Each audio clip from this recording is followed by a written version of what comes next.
So if yoga cues like square your hips, open your hips, tuck your hips during lunges and warrior poses are confusing you, today we're just going to talk about how to handle the hips in warrior poses and lunges.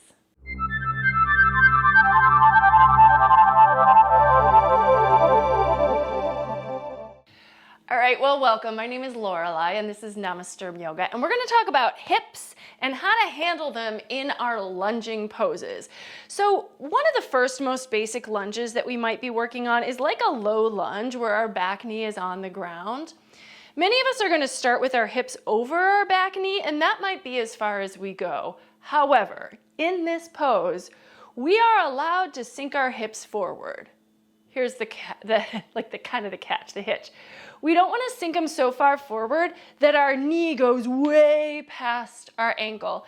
You're probably going to be fine. I don't think you're going to blow out your knee here, but ideally we want to still keep the foot the toes pretty much ahead of the knee so that our shin is still supporting that joint. But the hips can actually be pretty far forward here.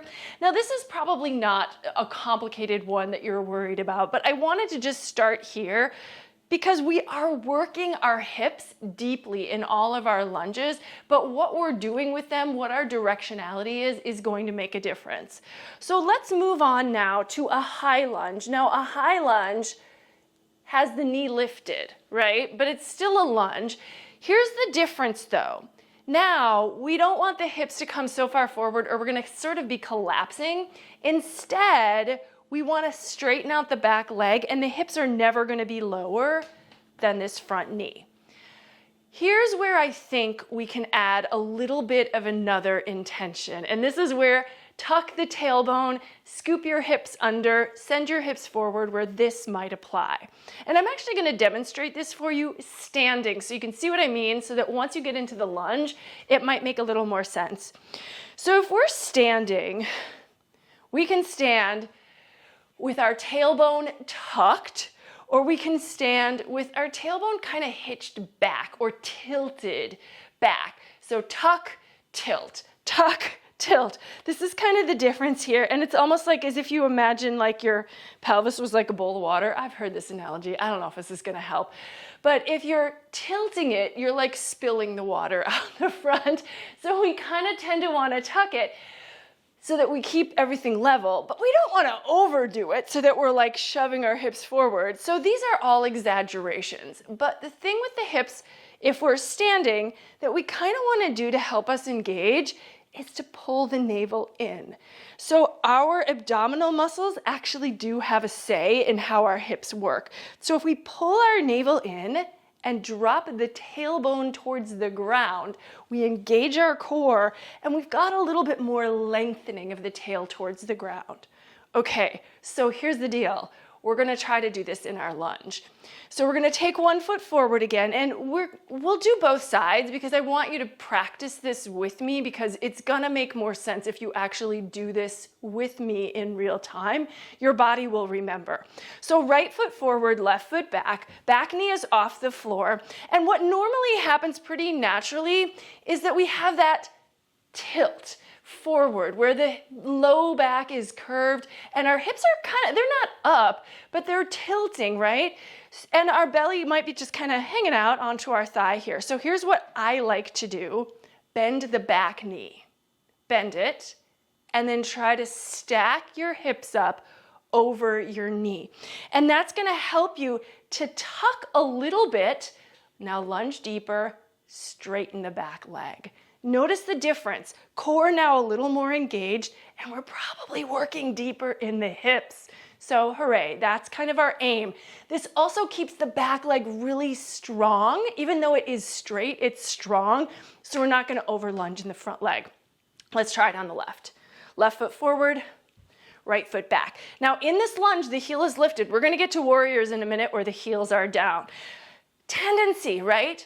Low back curve. Our low back isn't going to be uncurved. Our low back does have a curved shape to it, but we're not going to exaggerate it. Back knee bends, tuck the tail, lift the navel, pull the navel in, Little bit up and down. We're feeling really vertical. You can lunge deeper into the front leg. Try to straighten the back leg. Maybe walk the toes back even without untucking the tail. Strong. And then the arms go up. Now, in a lunge like this, our hips are pretty naturally across from each other. Like front to back, they're side by side. Here's the deal. We're going to move to Warrior One. We're going to step the right toes out a little to the right, pivot the back heel down. What happens for most of us? The right hip gets pulled back. Makes sense, right? Heel up, hips forward. Heel down, hips pull back, hip pulls back. So here's where we want to square the hips, meaning we want the hip bones to align with each other and the front side of the mat. I'm going to show this from the front really quick just so you can kind of see the difference. It's a little hard to show because I don't have as much room here. But here, back heel down, hip back. We want to guide the right hip bone forward, and then the left hip crease gets to pull back. This is called squaring the hips because we're trying to square them off with the front edge of the mat, and this is the guidance for Warrior One. Okay, so I'm going to go back into it from the front end of my mat. Square the hips. Right hip moves forward, left hip moves back. Also, we can manage to do a little bit of the tuck. Not a lot. We don't want to over-exaggerate it. It's subtle. It's small. Arms up. Here's your Warrior One. Let's do it on the other side. So right foot forward, left toes back, left heel down. My left hip's gotten pulled back. Listen, there's nothing wrong with you if your left hip is pulling back. It's your body trying to accommodate the position. But what we're doing in yoga is we're actually trying to challenge our body to stretch and move in ways that it doesn't really naturally, and that's kind of how we build our mobility, our flexibility, and our strength, is to work a little bit against the grain. So the back heel hip wants to move back. We're going to guide the left hip bone forward, the right hip crease back, so that the hips, if you put your hands on your hip bones, some of us have them more prominently, some of us we can't find them, but we know where they are in general. We want them to be level across the front edge of our mat. We're lunging deep, we're pushing into the outer edge of our back foot, and we're squaring our hips forward, arms up.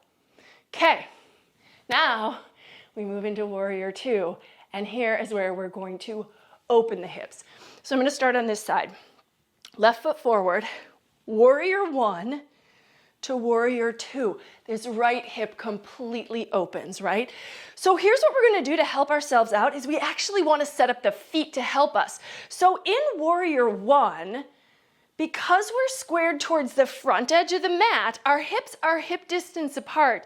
We want our feet also hip distance apart. Sometimes I describe it as if you were to draw a line down the center of your mat, the left foot should be to the left side of that line, the right foot should be to the right side of that line. The feet don't cross because the hips aren't going to cross. But with Warrior Two, because we're opening, we're going to adjust the back foot. So now the front heel and back arch line up, and our hips are now in a line, open. The other thing to think about here is that sometimes we tend to lift one hip, dip the other hip, right? So theoretically, the hips are also level, and this is going to help align the whole torso. Oftentimes in Warrior Two, I'll see people lunging their upper body forward, and then often the left hip drops and the right hip lifts up, and we're kind of like this. But really what we want, if we were to drop this right hip, level the hips out, the torso stays upright, shoulders over hips, and we align the whole pose this way. Now, there are some other alignment cues we could talk about in this pose, but I mostly wanted to focus on the hips today. So hips are open, they're level, and one more thing, little bit, tuck. And I don't want you to think of it as tucking because that's going to feel really odd, but more just sending the tailbone towards the earth. And that is going to help stabilize through the core so that we're kind of leveling everything out and getting strong. Let's just flip it to the other side. So we're just going to pivot the feet here, turn the right toes forward just so that we can do this pose on the other side so our body feels balanced. We're lunging into the front knee. And here's the thing, like if we come into this pose, I sometimes like to do this from like prostrata, arms up. We pivot the right toes, we pivot the left toes. We press the hands down, we lunge into the front knee, but really the torso, the hips, the shoulders, they stay as level as they were when we were standing up. Hips are level, they're open across, and then we maybe want to just remind ourselves to drop the tailbone so that we're not like sticking our butt out behind us, because that can happen sometimes here. We want hips a little bit tucked, level, and open, if that makes sense, okay? And then the difference between Warrior 2 and Warrior 1 is in Warrior 1, the foot is gonna step out so that the left hip can come and square with the front end of the mat, arms up. Now, extended side angle, which comes from Warrior 2, we don't want anything to really change here. The forearm comes to the thigh and the top arm's overhead. A lot of times, same thing, this hip will tend to lift up out of the pose, and that's where we kind of get a little bit of like a bump or a curve in our extended side angle shape. But ideally, theoretically, as we're working, we're gonna try to keep the hips level here, forearm to thigh, top arm over, or maybe fingers to the floor. Left hip is still pretty close to level with that other one. It might shift a little, but again, we're looking for like, what is the guidance that we're aiming towards?